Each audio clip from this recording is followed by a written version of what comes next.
Qual é o nome do livro? Repete 1000 vezes. Minha Infinita Batalha. E onde é que a gente acha esse livro? Esse livro no Brasil vende na Amazon, Mercado Livre, e tem eu esqueci do site também, que acho que é a Box, se não me engano, que é a que imprime o livro no Brasil. E você foi para a Elite por conta própria ou você foi chamado pela tua habilidade, pela tua maneira de ser?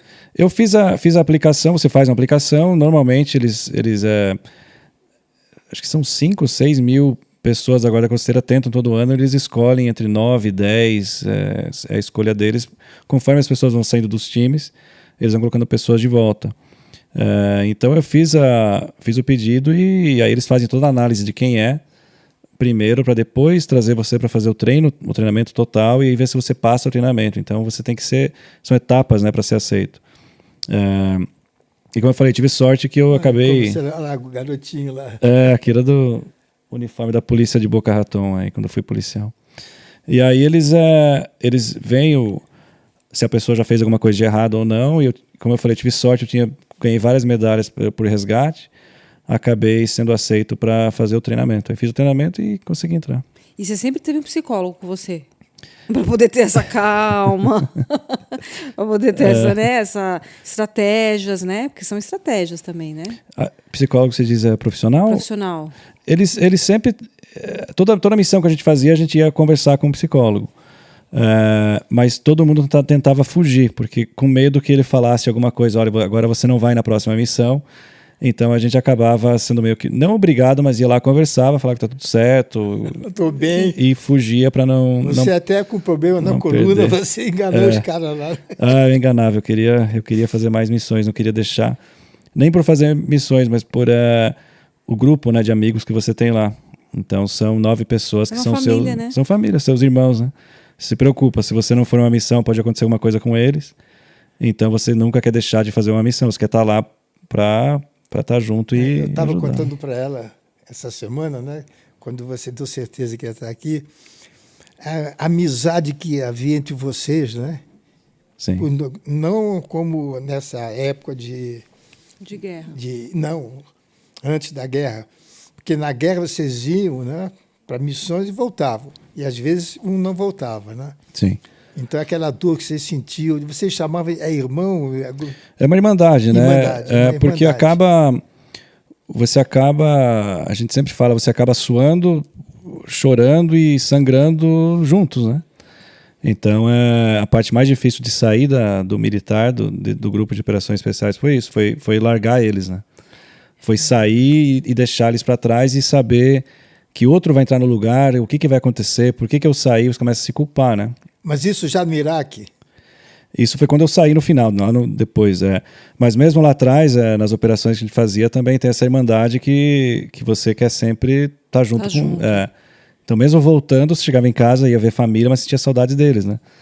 Porque a família. E queria voltar. Isso está no sangue, né? Tá no sangue. Tá no mas sangue. Você já perdeu algum amigo muito próximo, assim? A gente perdeu um do nosso grupo. Ele teve uma explosão em uma das plataformas, na parte de plataformas do Golfo Pérsico, foi o primeiro ataque suicida de barco. Então ele queria atingir a plataforma para gerar instabilidade no Iraque naquele tempo. E eu não estava nessa ocasião, mas o nosso time estava com o barco inflável, chegou do lado do barco dele, tentar empurrar eles para sair do caminho e ele explodiu. Ele matou um do nosso grupo, que é o Nathan Brokenthal, o nome dele, e 2 da Marinha que estavam na parte do barco inflável, eles operavam o barco inflável. Então, dessa vez morreram 3, né? Um do nosso grupo ali. E sua mãe, quando você decidiu fazer essas coisas? O que ela... O coração da sua mãe é bom. Ela não sabia, não contava. Ela não sabia. Toma cuidado quando atravessar a rua. Ela não sabia. Não, eu falava que ia fazer treinamento, que eu ia fazer uma viagem. Eu nunca falei exatamente o que acontecia. Ela descobriu no livro, né? É mesmo, Tiago? Que coisa. Ô, Tiago, como é estar numa guerra? Porque a gente vê guerra em filme. Sim. Graças a Deus, aqui no Brasil, só tirando a Guerra Mundial, mas nós nunca tivemos guerra. Sim. O que é você estar numa realidade Por exemplo, quando vocês pegaram o Bin Laden, Sim. um treinamento absurdamente louco que você me contou. Isso Sim. pode contar? Não. Partes que não. Quem pegou o Bin Laden não tem nada a ver com o nosso grupo, né? Não tem nada a ver. Não. Mas vocês fizeram um treinamento, não é isso? A gente sempre faz o treinamento com eles, né? Aquele negócio que você me contou, que a Da pessoa respiração. respiram tudo. Sim, na hora de atirar. Como é que é isso? É a respiração para baixar o batimento cardíaco, né? Então você está atirando, você está atrás da mira da mira da arma, seu coração tá que nem o meu tá agora, né? E como é que ele está agora? Taquicardia. Ah, mentira. Não, tô brincando. E então para você abaixar o batimento cardíaco e acalmar aquela respiração, né? Você conta até 5, segura 5 e solta 5. Então isso ajuda você a acalmar, abaixar o batimento cardíaco. Olha os ansiosos aí que estão assistindo, os ansiosos. O quê? Levanta 5, o quê? 5 segundos, respira 5 segundos, né? Respira 5 segundos. 5 segundos, segura 5 e solta 5. Aos poucos você vai respirando e vai abaixando o batimento cardíaco. E outra coisa interessante é mascar chiclete.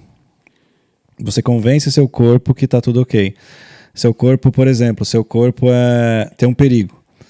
Se tem um perigo, teu corpo começa a travar. Você começa a respirar forte, começa a travar, começa a suar. Isso é a reação do corpo. Se você está mascando chiclete, você está falando para o seu corpo que você está comendo. Se você está comendo, não tem perigo. Olha. Ninguém come quando não tem perigo. Acho que é por isso que eu como viajando de avião. Lembra que eu te falei que eu gosto de mascar chiclete? Masca chiclete. Olha, você manda pro seu cérebro informação, né? Manda pro cérebro. Isso eu aprendi no militar. Se é verdade, eu não sei, mas para mim funciona. Você estava na porta do helicóptero, tá lá o helicóptero batendo, você tá com a arma na porta do helicóptero mascando chiclete. E eu notava que todo mundo mascava chiclete. Então Quer dizer que não é em filme, não é isso realmente? Não, masca chiclete você meio que convence seu corpo, né? Olha, o corpo tá ali falando, não, ele tá mastigando, ele tá comendo, tá tudo certo, não tem nada. Tá liberando algum hormônio que, né? Então ajuda a acalmar. Para mim sempre ajudou. Não, mas essa cena, essa parte do teu livro, da tua vida, que você estava me explicando, quando você vai invadir uma casa, por exemplo, um local, entram 2, como a gente vê em filmes. Todos têm que ter o mesmo movimento, não é isso? Isso. Né? Você acaba... É engraçado, quando você trabalha com as mesmas pessoas fazendo a mesma coisa, tudo que você faz de 1.000, depende da pessoa, 1.000 a 3.000 vezes acaba virando reflexo. Por exemplo, um exemplo bom de usar no Brasil é sempre um carro de marcha. No começo você pensa, primeira, depois você pensa, pisa, segunda. Depois de 1.000, 2.000 vezes, você está falando no telefone, comendo, fazendo maquiagem no caso e trocando marcha e está indo sem pensar. É porque você fez aquela repetição todas essas vezes.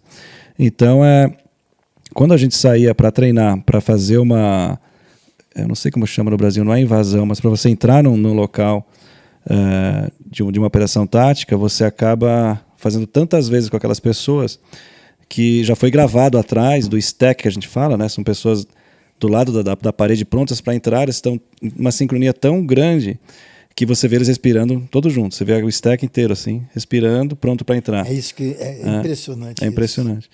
E começa pelo líder.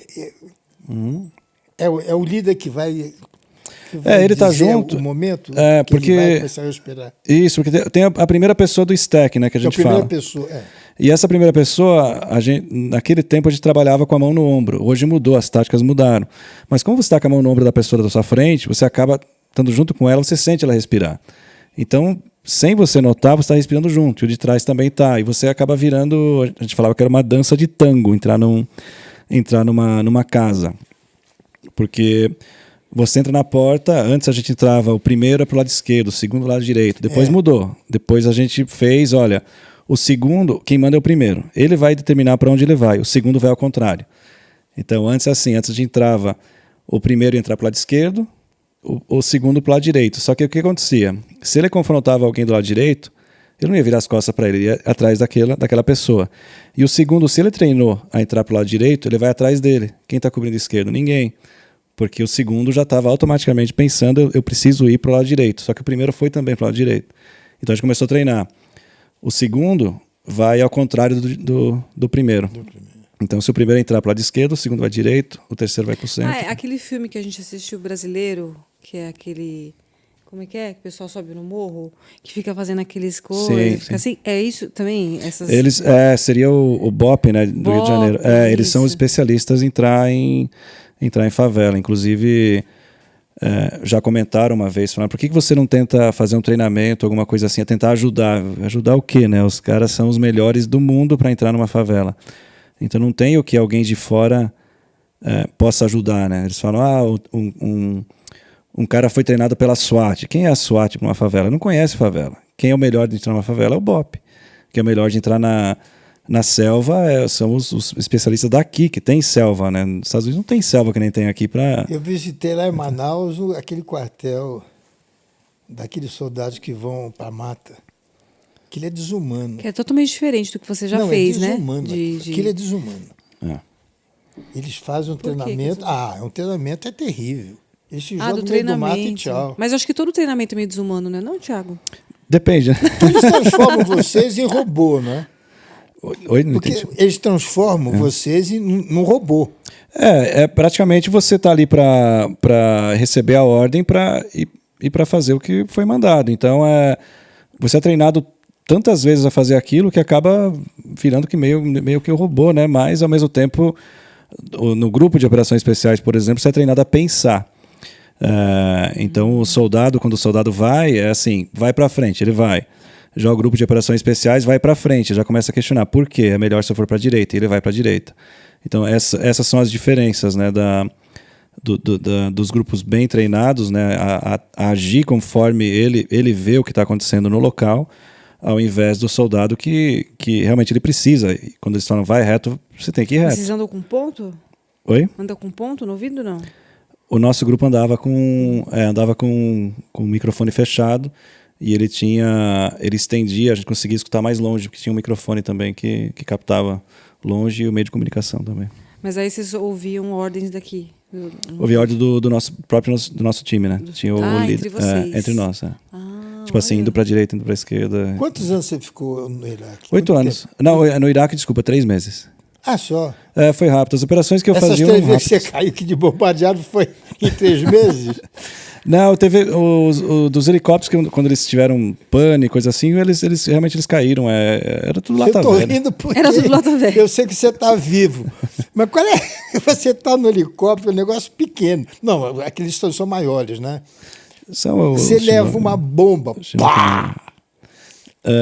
Como é que... Mas no seu caso não foi bomba. Como é que você entra novamente panes, no helicóptero? Não, foi panes. Foram panes. Os helicópteros eram não foi bombardeado. Foi... Os helicópteos todos lá. Menos mal. Menos mal. Mas e aí, como é que é? Tem a pane? Qual que é o treinamento pra pane? Cai. Cair. Não morrer. Não, tô brincando. Não morrer. Mas... teve o... Não, que ele tem a hélice, né? Segura, não é isso? O que caiu, que teve um pouso forçado, foi no próprio navio, né? Então ele veio, ele saiu, depois tinha um temporal, aí você acaba pegando um temporal no meio do mar, você tem que pousar no navio, né? Você não tem opção. Então você acaba pegando... Nossa. E aí teve problema, acertou, quebrou a hélice e minhas costas junto, aí foi. E você escondeu, né? Eu escondi, porque eu sentava na porta e eu não tinha o assento com amortecedor, né? Como tem o piloto e o resto da equipe. Como eu estava na porta, eu ficava num banquinho que não tinha. Então aí estourei minhas costas por causa do jeito que eu estava. Eu deveria ter deitado no chão, talvez. No banquinho e com a porta aberta? Aí acertou o barco. Mas era de noite ou era de dia? De noite, isso foi de noite. E junto com com... que tava temporal. E aí o barco tá fazendo assim e o helicóptero assim, e eles se encontraram na metade do caminho e foi feio, mas tá tudo certo. Você vê como é a vida, né, gente? Mudando rapidamente de assunto. Eu gosto muito dos Estados Unidos. Já fui lá, acho que mais de 20 vezes. Estava falando isso esses dias, Ele sempre reclama quando vai, mas sempre vai. Eu adoro os Estados Unidos. E não sei falar inglês. Imagina se eu soubesse. Não precisa, né? Aí um dia, nós fomos passar o Réveillon lá em Miami. E em Miami tinha uma amiga, uma colega da praça, que estava em Miami. E ela me chamando de senhor, seu Carlos. Ela faz a praça, uma daquelas moças bonitas lá da praça. seu Carlos, eu estou com meu namorado, vou passar o Réveillon, vamos passar juntos? Falei, lá veio um americano, eu não sei falar inglês, vai ser uma fria miserável. E nós nos encontramos ali na porta da festa, né? E ficamos amigos assim, foi amor à primeira vista, né? Verdade. Que foi uma noite agradável, uma amizade maravilhosa. E aos poucos eu fui vendo o quão você é calmo. Sim. Porque se você não pode ter medo de nada. Você não pode ter medo de ladrão. Você não pode ter medo de capotar. Então, essa sua calma é devido a tudo de ruim que você passou, correndo um risco de vida, e você conseguia mascar chiclete. Sim. É mais ou menos isso? Mais ou menos, eu sempre fui calmo, sempre fui quieto, né, de pequeno. Sempre você foi assim. Porque você é caladão, você não é de falar muito. Sempre fui quieto. Mas eu fiquei mais calmo depois do militar. Teve uma época no militar no começo, que eu era bem nervoso. Aí eu aprendi a ficar calmo, aprendi a escutar, que é importante, aprendi a analisar, às vezes nem falar nada. Então, eu aprendi a olhar mais, eu observo muito. A carapuça está se vendo para mim, viu?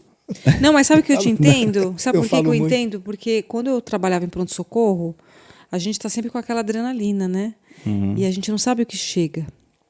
Então, quando você vai vivendo muito aquilo, vivenciando aquilo, você acaba tendo uma calma natural. Porque aquilo, tem certas horas que você passa adrenalina, passa aquele sufoco todo, mas em momentos assim, ou em momentos diferentes, você fica calmo, porque você já passa tanta coisa. Sim. Né? E nessa coisa que você passa, você ainda está calmo. Então, fora daquilo, o que vai te trazer, né, de sufoco? Acho que nada é o fim do mundo, né? Exatamente, nada é o fim do mundo. E para parar, como é que foi, Thiago? Para parar foi complicado, né? Porque eu, depois de machucar minhas costas, aí eu fui meio que obrigado a fazer cirurgia. Então, depois da cirurgia, eu sabia que eu ia acabar ficando no escritório. Eu ia virar chefe. Eu não queria virar chefe, eu queria estar no meio eu queria estar com o meu grupo, né? Eu queria estar entre eles. E vocês são amigos até hoje? Sim, até hoje. Porque são de estados diferentes, né? Sim, a gente se encontra todo ano, faz um... Ah, vocês fazem um... A gente faz um torneio de... Eu não jogo golfe, mas eles fazem um torneio de golfe para arrecadar dinheiro para os filhos dos militares do nosso grupo, ou da Guarda Costeira, que morreram. Para pagar a faculdade deles, por exemplo. Já pagou faculdade de bastante. Legal. Então a gente encontra eles todo ano para fazer esse torneio de golfe, e a gente faz rifa. A gente compra armas, por exemplo. Eu compro uma R15, eu coloco lá e a gente faz uma rifa. Aí o dinheiro vai ser arrecadado para esses filhos, né, de crianças de pessoas que morreram. Né, de órfãos. Né?